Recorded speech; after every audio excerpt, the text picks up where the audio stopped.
అపొస్తలుల కార్యములు 20వ అధ్యాయము 23. బంధకములను శ్రమలను చూశారా?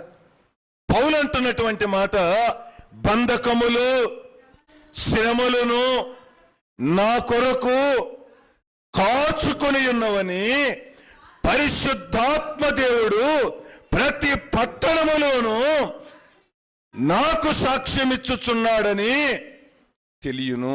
ఏంటంటే పౌలు చెప్పదలుచుకున్నది ఇక్కడ, సంఘానికి శ్రమ, బంధకాలు, శ్రమలు, కష్టాలు, ఇబ్బందులు అడుగుపెట్టిన ప్రతి చోట ప్రతికూల పరిస్థితులు పరిశుద్ధాత్మ దేవుడే చెప్పాడు, పౌలా శ్రమలు వస్తాయి, పౌలా కష్టాలు వస్తాయి, పౌలా బంధకాలు వస్తాయి, భయపడుకో, నేనున్నా